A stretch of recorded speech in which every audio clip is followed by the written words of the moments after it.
I want to tell you about the dream I just had, but I'm having trouble putting it into words. I dreamt that charisma, like charm, that it was somehow a form of currency.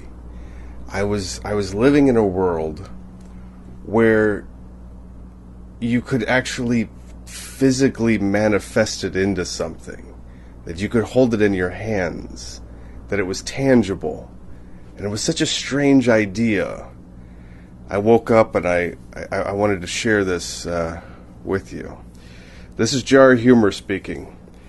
And the title of this talk I will call Charisma, Karma, and Currency. I feel that that's appropriate. I feel that that's what I want to talk about. Prior to going to sleep this afternoon and waking up now, which is essentially 3:30 in the morning, I was at work and I met a new gentleman that I'm working with. Very nice gentleman. Reminds me a lot of myself. He's very good with the customers. I have a day job working as a grocery store. For a little bit of context. My trade is I'm a cartoonist. But I work at a grocery store because I'm a cartoonist. But I work with this new gentleman. Is very good with the customers, just like me. Very funny. And this is rare, because most people, really, they just kind of just do their job. Especially working in a grocery store.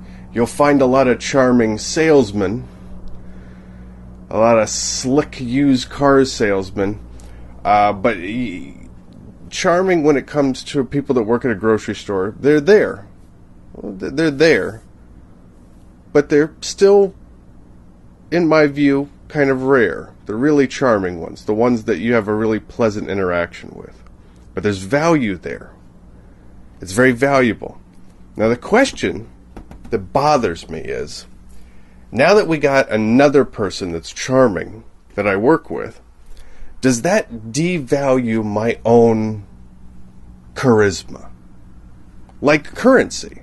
If there's more, the more money they keep printing, the less value it has. Is that true? I don't know. Because then I think about karma. Karma's like universal currency. It's kindness. Most people associate it with kindness, even though karma is like a Sanskrit word that means to come back to you. So whatever you put out comes back to you. So if you are an asshole to people, that comes back to you. That's karma. That's a lot of people also see karma as like the negative thing. That's but it's also a good thing as well. Your karma is that which you put out, you get back. So that's a form of currency. It's a form of universal currency. But does that have a devaluing effect if there's too much of something? That's the question. That's the thing. It was a very strange dream that I had. For some reason, I kept thinking of the character from Rick and Morty of Rick Sanchez. Rick Sanchez is very charismatic. We like Rick because we can relate to Rick. We relate to his pain, to his self-destructive nature. We think he's funny. He's a cool guy, but he's what's known as chaotic neutral. So I don't know if you're familiar with character alignment. If you've ever played Dungeons and Dragons, I've never played Dungeons and Dragons myself, but I did read a book by a nerd named Chris Hardwick, game show host, comedian. Chris Hardwick wrote a book years ago called The Nerdist Way. And he talks about character alignment in the book. This was fascinating to me, being someone that likes to write, especially write characters. I never thought about it in these particular terms of things like chaotic neutral, chaotic good, lawful good. That's like Captain America, lawful good. But Captain America is a boring character to me. I like Tony Stark. All right, I like a more chaotic good. You know, that's another character that's very charming. You know, once again, self-destructive, but very charming. So this is a form of currency, though. I think it really exists, though, in our society as a form of currency. Once again, there's karma, but then there's the actual ability to take your charm and transmute it into actual money. A stand-up comedian does this. Many of the stand-up comedians that any of us watch that we like, once again, it's their charm, it's their charisma that they're able to turn into a joke which resonates with an audience. That entertainment then has value and is turned actually into currency. Now, if I'm trying to buy some overpriced can of coffee at my job that I'm desperately trying to stop buying because I know they're bad for me and they're costing too much money, and there's this actual thing called the latte factor where your money disappears just because you keep buying a $4 cup of coffee every day, and if you save that money every day, it would accumulate into something, etc., etc. But I'm getting off on a completely different subject. I cannot tell the girl at the cash register a joke and she just gives me that coffee. It doesn't work that way. I cannot be charming and just get that coffee for free. That would be against the law. She does not have the power to just give me that coffee. Oh, by the way, it's now 3:33 according to my living room clock. So charisma, charm, there's a way to turn it into actual currency. For example, right now I am pontificating into a microphone. I will put this on the internet. This will be seen by people, listened to more accurately. Seen in the sense of visibility, not visualization, if that makes any sense. And I could possibly transmute this at some point into currency through monetization, you know. That's an interesting idea to me. But then once again, if there's too much of that, what does that devalue it? All right, I could make a short little funny internet video, but tens of thousands of other people can make a short little funny internet video. Does that devalue the funniness of my video? I'd say depends on what the humor is. I'd say the person being hit in crotch with like a wiffle bat or a ball or something like that, that peaked at the what America's Funniest Home Videos phase of society. Like, we've seen that. Man hitting groin with football, as the Simpsons reference would go. We've hit the epitome of that. We've gone too far. It's been seen. It's been done. Same with meta commentary. I blame Rick and Morty for this. Like, I love meta commentary, but I'd say so many other shows tried copying that sort of formula of meta commentary that it's now become obnoxious in many things, especially movies that are far too meta. The only recent examples though that still work is like Deadpool. Deadpool still somehow can break the fourth wall all he wants, and it's still charming. I don't know why, but other places it's like it's just not done right. I don't know. But charisma is a very interesting thing to me. So, a few years ago, I actually I met a girl that was very charming, but very evil. And she would be chaotic evil on the character alignment type scale. She was someone who was a recovering drug addict, who didn't trust people, very funny, very charming, but manipulative. I'm sorry, I just woke up. My brain is not making words correctly yet. She manipulated people. She would start rumors about people. She would talk behind people's backs. She would start drama. Like, she fed off of that. She fed off the chaos of that. And what she realized, she had to have realized this, but I don't know that it ever became a lesson, because with people like that, who knows? But what became the situation for her was, she had to remove herself from the situation she was in, because everyone discovered what she was. And the second she was found out as not a good person, no one believed a word she said anymore. And she had to remove herself from the situation in which I have no clue where she's at right now. No clue.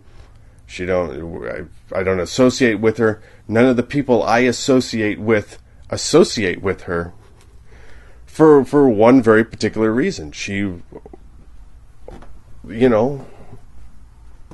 was a bad person.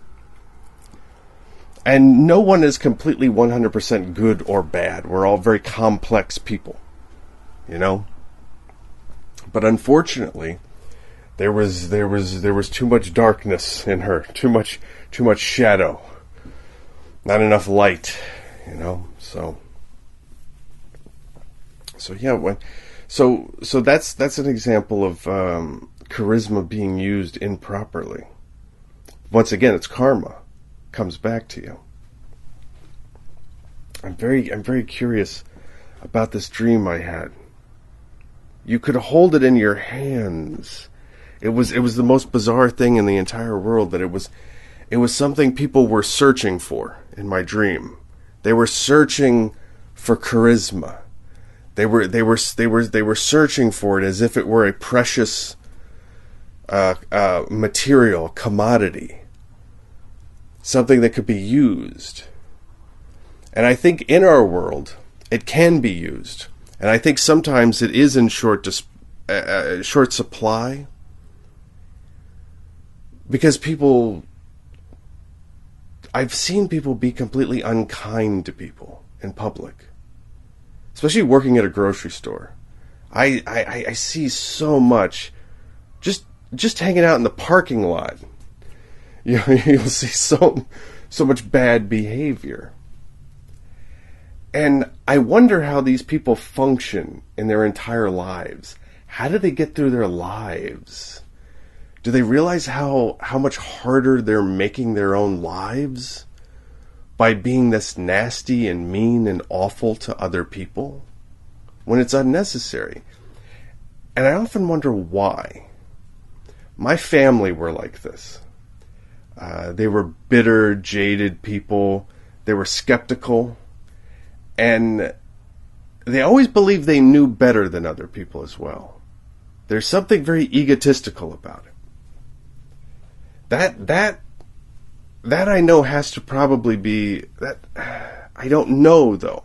Because once again, to claim to know immediately starts making you arrogant, egotistical. And that's when you feel as if you have a right to push your views and your values onto another person. And this is where these people come from, where they're so cemented in their ways of doing things that everyone else is constantly violating their laws, their rules, and everyone else is an idiot and so stupid. Why is everyone so stupid? Why is everyone such an idiot? And these people don't understand that karmically, they're the idiots. They're the ones who are making their lives and the people around them so much harder. And we avoid these people. We get away from them. But it's interesting to me that the more stubborn you are as a person, the less flexible you are, the worse this gets. And I think that's part of it. What is it Bruce Lee used to say? Be like water. Like that was the thing. Like going with the flow. This has to do with karma. This has to do with charisma more than karma, actually. A charismatic person is someone who's a little more carefree. We actually want to be around them because they're laid back, right? They're not so rigid. They're not, they're like, whatever, it happens. Something can happen, something falls, something breaks. They're like, hey, oh, happens, man. Don't worry about it. Everything's good. And it's the person that's so stuck in their ways, so stuck in just how things have to be, that gets upset about the thing. They get upset because once again, it's like, oh, this was preventable. This carelessness. Look at your carelessness that caused this thing to happen. It's like maybe it was carelessness, but maybe things just happen sometimes. But where's the balance in between those two things? Because both things are true. Remember that. All paradoxes can be reconciled. All right, the balance. I myself, philosophically, it's not really religiously, but philosophically, once again, I'm having trouble, I think, saying that word. Did that come out all right? Philosophically? It sounds funny when I say it out loud. I'm also recovering from a head cold. So it's a combination of I just woke up and I'm all drowsy, and I also kind of have a head cold. I feel like I want to cough. Hold on, I'm going to cough. Hold on. I'm going to put the microphone away from me, though. Holy crap. Oh, my God. I need a sip of tea. I don't want to lose this thread of thought, but it's already slipping away from me. It's gone. It's gone.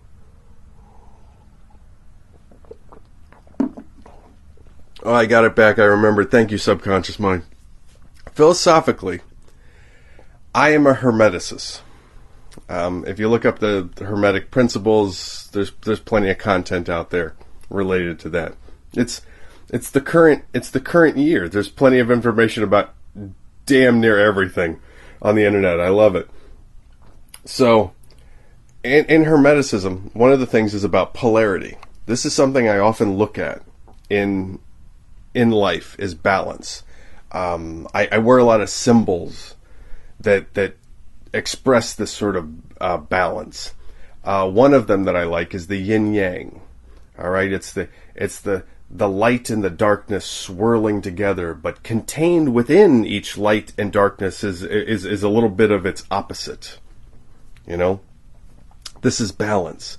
This is the perpetual motion of things. This is going with the flow, realizing that sometimes things are good, sometimes things are bad, sometimes it's sunny, sometimes it's rainy. And when you understand this rhythm and this flow and how the pendulum swings from one side to the other and so on and so forth, sometimes you and your significant other are really in sync and getting along, and other times you're fighting with one another because you're just tired of every day was the same crap. But then you find your flow again, and it's back and forth. It's everything. You feel good, you feel bad. Understanding that this flow occurs is important. I think it was, I don't know who said this. I want to say it was Leonard Cohen, the guy that sang that Hallelujah song. I think he said that you learn to go with the flow of the ocean, or you become seasick every day, something like that. It's a good quote. I'm butchering it. It's a good quote. I don't even know if I got this right guy right. It's one of those things you just see on the internet. It just shows up in your social media feed, and you're like, yeah, that's some wisdom. I just gained some wisdom, and then you keep scrolling, and you're like, oh, look at that cute cat. Oh, look at that big-titted goth girl. Oh yeah, I'm gonna like all these things. That's all my social media feeds are, like funny cartoons and hot goth chicks. That's inspirational quotes. So, karma as currency, though. What the hell was my dream about? What the hell was my mind trying to say to me? What am I trying to do? What do I need to express to you people? Because it almost felt like the universe said, I need to use you for a second as a mouthpiece to speak to people. I think we're all concerned about the economy. I never cared about the economy.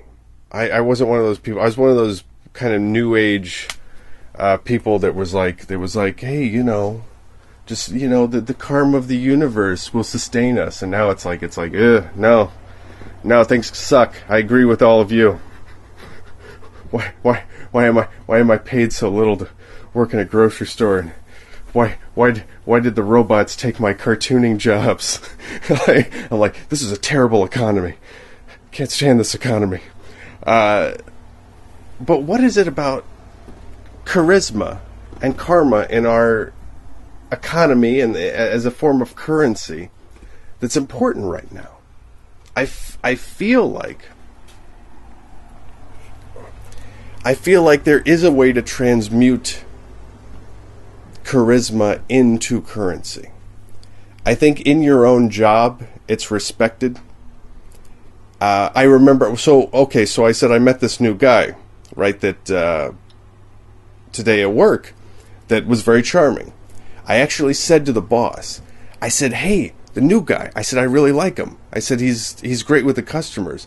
And my boss said, he goes, oh yeah, he goes, the second I met him in the interview, he goes, I liked him. And I said, okay, good. I said, because my boss is also a very charming guy that respects that as a thing that's of value, especially working at a grocery store. He's not an idiot. That's probably why he's the boss. I feel like I'm bootlicking right now. My boss doesn't listen to my crap on the internet anyway, so it doesn't matter. But there are people that recognize that as value. There's value to that. Going to the grocery store sucks. I don't like doing it. It's kind of one of those things where I like that I work in a grocery store, because you become desensitized to not desensitized, acclimated to the different personalities that just exist in a grocery store, because everyone has to buy groceries. Everyone, including crazy people. Nice people, mean people, crazy people, young people, old people. Like everyone has to buy food. So you meet everyone in a grocery store. You see all things and just, I think it's incredibly valued. There is a second paycheck I get from working in a grocery store. So I feel like I want to end this talk by talking about a customer that I've known for a couple years now, who everyone calls Grandma. Grandma is this woman who is very nasty. She rides around in one of those electric shopping carts. She's very particular about everything. She'll let you know. She's like, well, I got diverticulitis. I can't have anything with seeds. Does it have any seeds?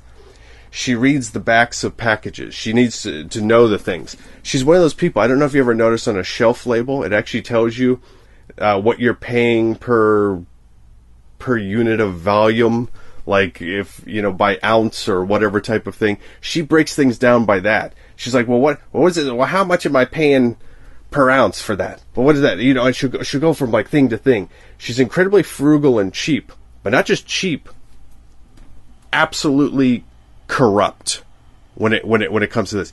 She will return things almost completely eaten.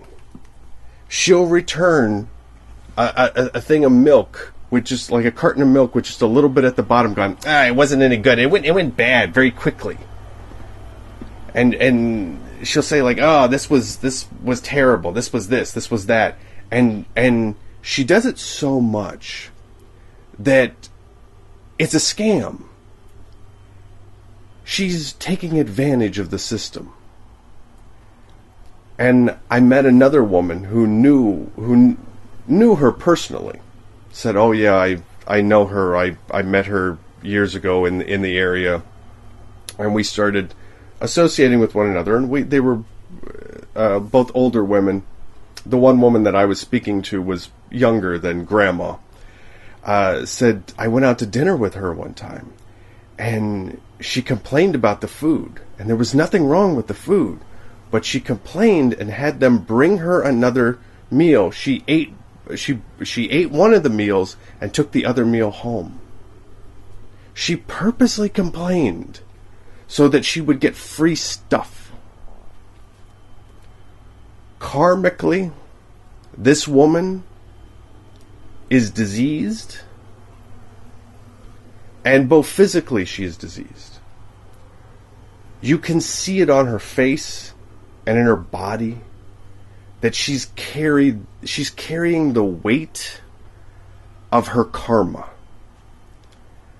No one can stand to be around her. She is lonely. She has isolated her. I don't want to use the term isolated. It's alienated is the word I'm looking for. She has alienated herself from other people through her bad behavior. I'm incredibly kind to this woman because I recognize the karma of trying to run from this demon, this creature. She will seek people out. She will find you. And if you don't respect the monster that she is, she'll eat you. I've seen this with some of my fellow employees who have tried to stand up to her and her tyranny, only to be just torn apart. But there is a way to stand up to the monster. And that's just by saying no. She offered me a job as her personal assistant. She said, "I need someone to shop for me and things like that. I can't, blah, blah, blah, blah," and whatever. And I was desperate for money at the time. But I said no. Because I had done a little bit of personal shopping. I had found she had admired a coat that I had bought.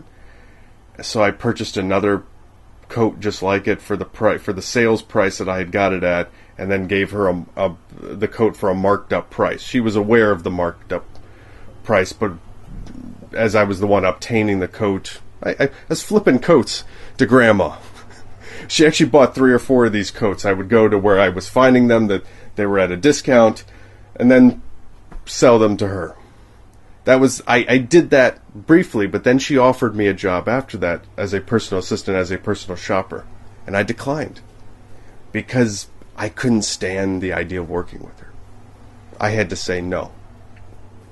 I hope at some point that the business I work for and several other people in businesses just start saying no to her. Just say no. You don't have to do it rudely. You don't have to do it in a nasty sort of way, because that would be bad karma. But we have to start standing up to the monsters.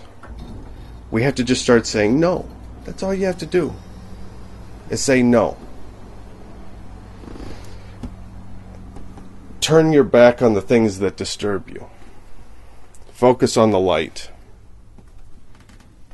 How do you stop a room from being dark? You let in the light. I think through our charisma, our charm, our abilities to not take this world or this life, this material existence so seriously, and to go with the flow is very important for our own health, our own minds, and for the people around us.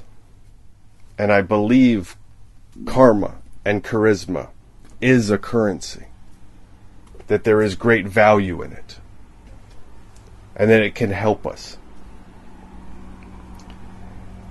Don't use it to manipulate people. because that will come back to you. You will be found out as a charlatan, as a hustler, as a used car salesman. Genuinely enjoy people for what they are, both good and bad. Learn to laugh at yourself. Learn to laugh at the situation you find yourself in. And try not to take it all too seriously. But at the same time, you gotta take it somewhat seriously. It's all about balance. I want to thank you so much for listening. You can find me anywhere on the internet at Jar Humor, jarhumor.com. This is Jar Humor, signing off.